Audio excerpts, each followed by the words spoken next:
My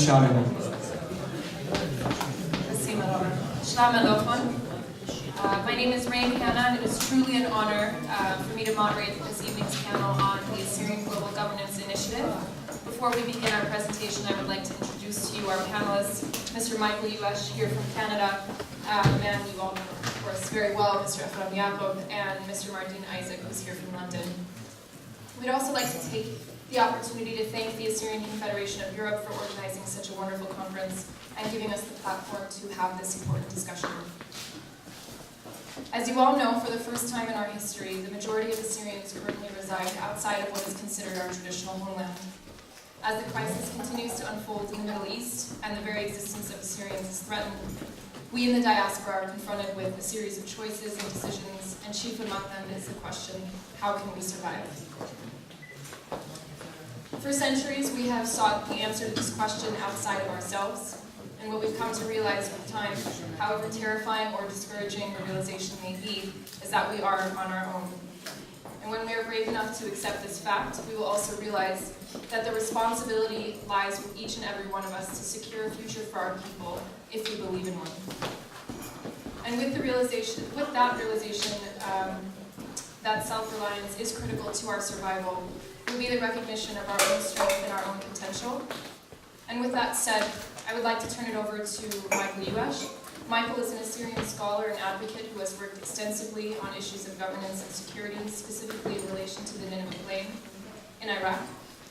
He's an expert on questions of legislation and advocacy in the context of American-Iraqi engagement and has led and coordinated efforts by the Assyrian community in the United States over the past decade. Please join me in welcoming Mr. Michael Youash.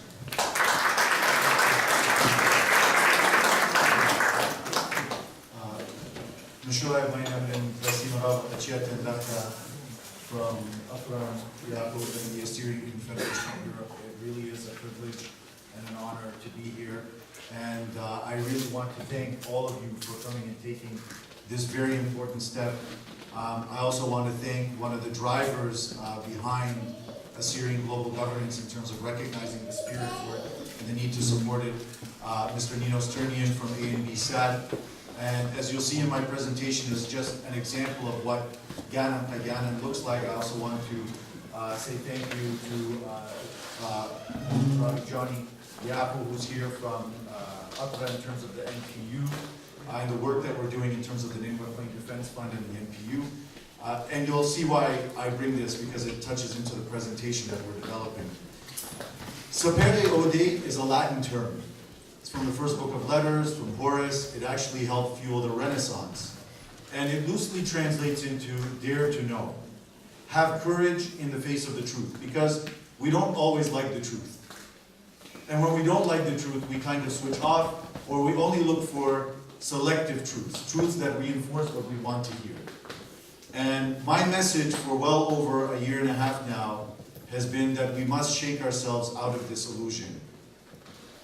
Assyrian global governance is the process of moving away from it with the courage in the face of the truth, or sapere ode.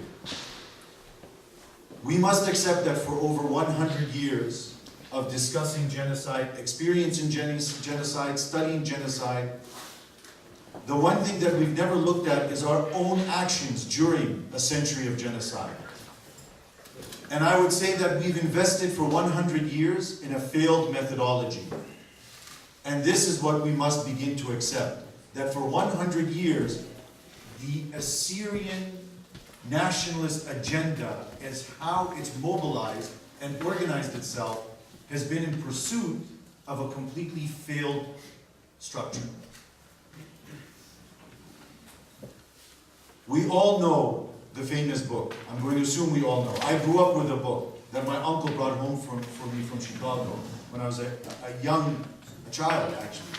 The Assyrian Question, Professor Joseph Jacob's book. I grew up on that book, among others. The Assyrian Question actually is a term from the League of Nations onwards, because there was a committee to resolve the Assyrian Question. Other countries, the great powers, Western nations, would decide our fate. That is the Assyrian Question as foreign determination, and that's how we're hardwired. The courage to accept the truth will lead us to the Assyrian question as self-determination. We must break out of Assyrian organization and mobilizing for Westerners and others to save us. They never have. We must start to organize to help ourselves. So, building off of the comments by Afram, ACE is established to engage Western governments, and we're not saying we disengage from Western governments, but my emphasis is on the latter part, self-help. And just very quickly, as I go through this, I'll go into detail in terms of the United States government. In Sweden, whereas Afram says, we have the largest demographic concentration of Assyrians, actually over 1%. And yet when you engage the Ministry of Foreign Affairs for a policy of direct assistance, the answer is no. Years ago at the House of Commons, we had an extensive debate on the Nineveh Plains. No action from the UK government. An EU non-binding resolution on genocide recognition. What did it result into? What did it produce? Nothing. The Assyrian question as foreign determination in the United States. Resolutions, legislation, direct policy action that I'm going to elaborate for you now, but in conclusion, you'll understand that the result has been not only zero, in fact, we've actually harmed ourselves through some of these policies. I'm only doing a short summary here because the latter part of my presentation is for ACE, is for the audience on Assyrian global governance. In 2008, appropriation bill, historic, $10 million targeting ethnic and religious minorities in the Nineveh Plains. This is unprecedented legislation. In fact, over the next 4 years, we appropriated $42 million. Did we benefit from it? Most of the money went through the Kurdistan Regional Government and was actually used to oppress us financially. In 2012, that's on the humanitarian side, in terms of humanitarian aid and development program. The monies that we appropriated were actually used to oppress us. In 2012, we developed an agenda for the Nineveh Plains province, and it actually passed into legislation. The committee directs the Department of State to submit a report not later than 90 days after the enactment of this act, detailing U.S. efforts to help these communities, including assistance consistent with Article 125, assistance in building an indigenous community police force in the Nineveh Plains, and efforts to support NGOs in the region. None of it was implemented. In 2015, actually passed in June 2014, when there was no official Assyrian lobby in Washington, D.C. We didn't even need to be there. And they passed legislation for a Nineveh Plains administrative province. But imagine nobody was there to make it happen physically, because these are words on paper now. These are words on paper. In 2008, after our security forces were dismantled in 2006 again by the Kurdistan Regional Government, in 2008 we finally got progress to unblock the order to create a formal security force in the Nineveh Plains. The Interior Ministry issued the order in 2006. Then Congressman Kirk, now Senator Kirk, then Congressman Kirk unblocked the order politically in Washington, D.C. to create our force and start a process. The goal was to reach upwards of 5,000. But by August 2008, the KDP-controlled Nineveh Plains province issued an order dismantling the force, reassigning it, taking it apart, and the United States military force on the ground watched it happen and didn't intervene on our behalf. And now let me come to U.S. recognition of genocide.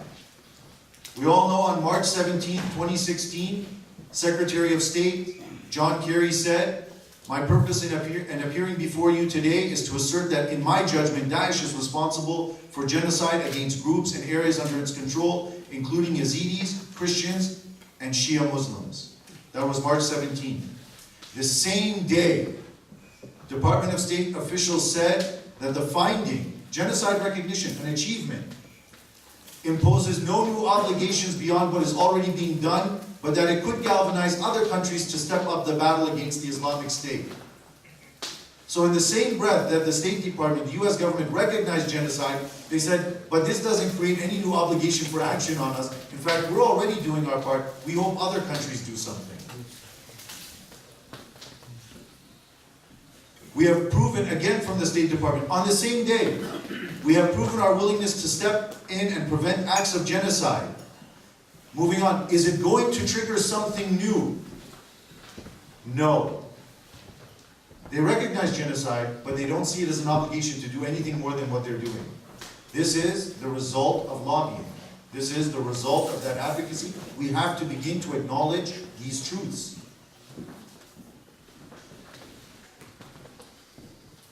The next two slides basically indicate that whether it was Rwanda in 1990, don't think that the Americans not acting is because we're Assyrians. In 1994 in Rwanda, the same message. Recognition of genocide imposes no obligation on the United States government. 2004, Sudan, the recognition of genocide imposes no new obligation on the United States government. And yet, we poured all of our advocacy efforts into genocide recognition. But let's take a historical perspective on this.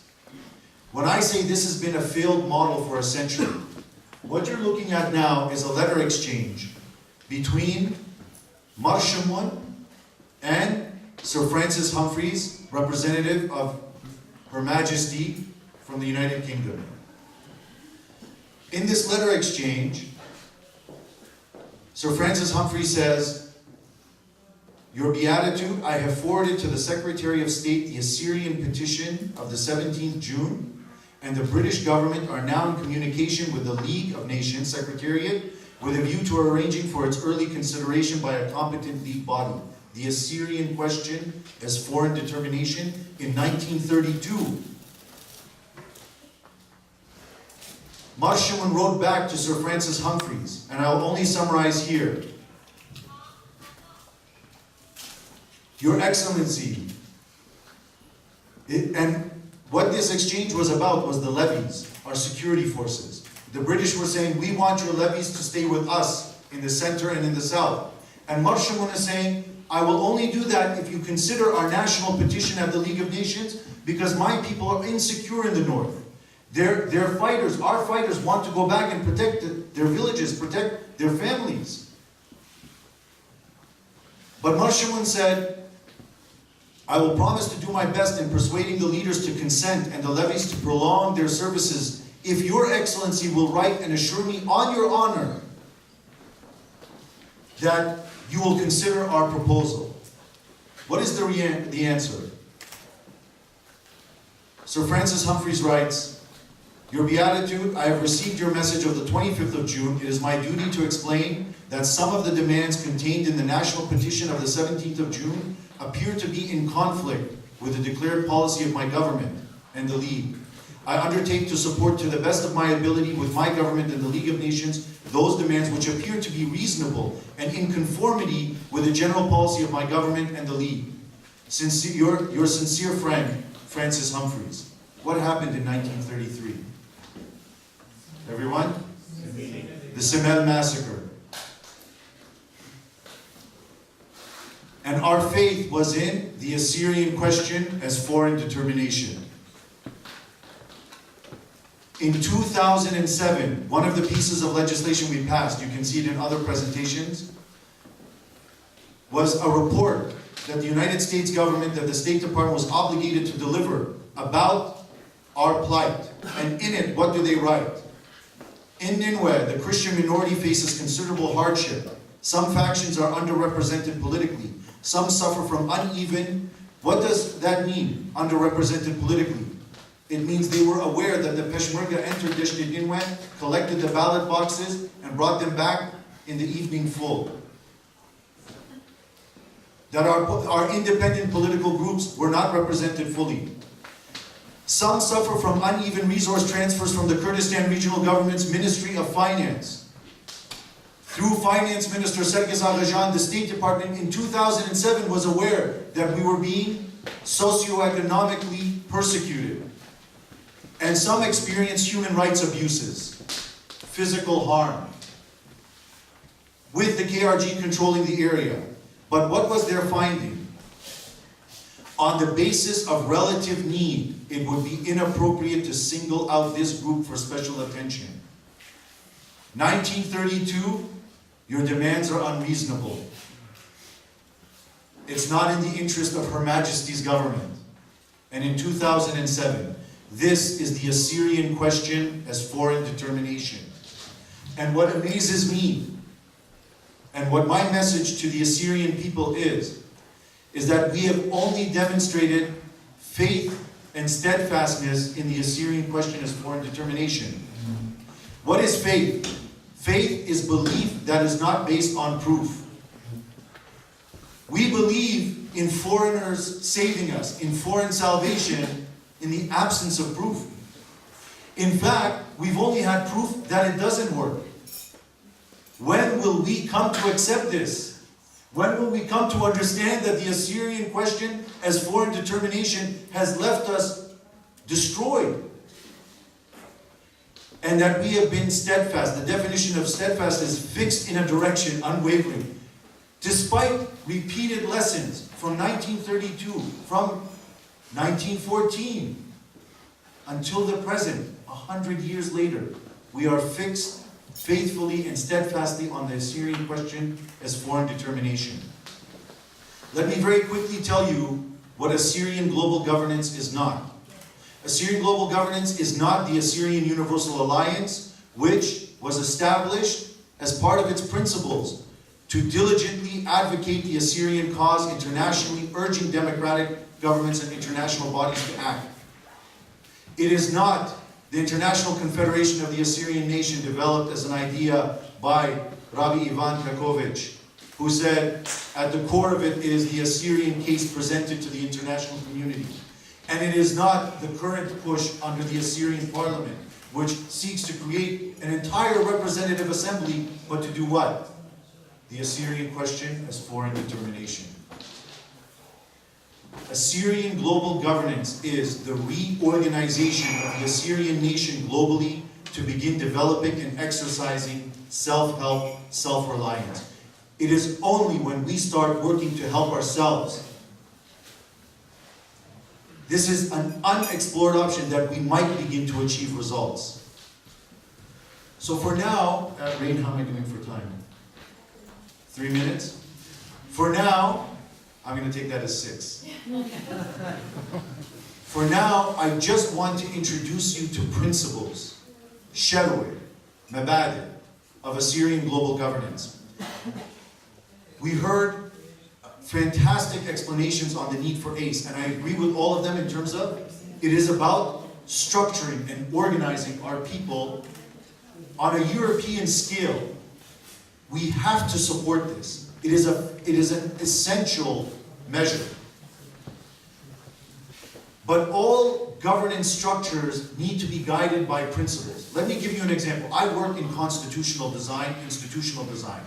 My contracts overseas were about designing parliamentary systems. They have to be guided by principles. The US Constitution is guided by principles before they wrote the articles. What is one of them? Very simple. Large groups in control of power do harm to smaller groups. America is created by people who fled this place, who fled Europe. They were minorities persecuted by majorities with lots of centralized power. So one of the things they learned as a principle is if you put too much power in a large majority's hand, it will hurt others. So they developed institutions, but with that principle in mind. So for example, checks and balances between Congress, in the Senate and the House of Reps, separation of powers. the judiciary from the president, from Congress. These we look at as just systems, as structures, but they're guided by fundamental principles. So what are some of the principles that should guide, in my view, Assyrian global governance? Autonomy or sovereignty. Here I'm talking about decisional autonomy. The capacity for Assyrians to make decisions for themselves. That is autonomy. Now what does this mean? I can tell you the principle, but I have to illustrate it for you. So for example, the Kurdistan Democratic Party created a political party called Majlis Shabi. They created it. It is the creation of Nukhraya, of others, for us. In essence, this group does not possess decisional autonomy. It cannot make decisions for itself. Others make decisions for it. So the idea of autonomy or sovereignty as a principle would preclude that type of entity. This is not something specific to Assyrians. In the United States government, it is illegal to accept foreign campaign contributions. Why? Because the Americans didn't want Nukhraya influencing their politicians. Why should we not operate on the same premise? If it's good enough for them, it's good enough for us. Ghanan Hagyana, Assyrians for Assyrians. We are on our own. The Assyrian Federation of Sweden is a federation we should all be proud of. It has fantastic leadership. It has built itself up. And then the government of Sweden stepped in to engage them. But it is when Assyrians started working locally, aggressively, and building strength that foreign governments came in. We're not saying that we reject foreign interaction, but it must come on terms when we're building ourselves up, under the principle of Ghanan Hagyana. The Nineveh Plains Protection Unit is an example of the same. It is an effort started by our community, started by our people, built up by our community, but then what happens? Combined Joint Task Force Operation Inherent Results says, look at this group, they are doing something, our interests align with their interests. This is not happening because of their love for Assyrians or their love of Deshti Nineveh. A great power, the United States, is saying, here are people who we share interests with, they're doing something for themselves, we can work with them. It's a partnership. But it starts when we start helping ourselves. Ghanan Hagyana. Indigeneity. We are an indigenous people. We are nationalists, but let's remember there are different forms of nationalism. The nationalism of Europe has a tremendously ugly history. It has fueled world wars. We don't have to be bound by that version of nationalism. Our nationalism, our indigeneity, is about a nationalism of reclamation, it's been called. About taking back what's ours, taking back even our dignity. For example, to illustrate what I'm talking about, a standardized education that's global. So I would also like to recognize Malfono Afram Yildiz, who's here, who's devoted so much time and energy to an entire education curricula that can guide us as an Assyrian people globally.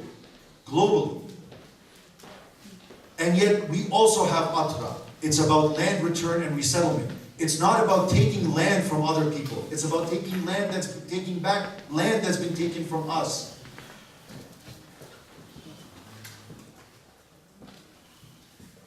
Non-territoriality. We have, this is another principle, just as an illustration. We have indigeneity in Atra. It is about our land. It is Assyria. It is occupied Assyria. But we also have a huge diaspora.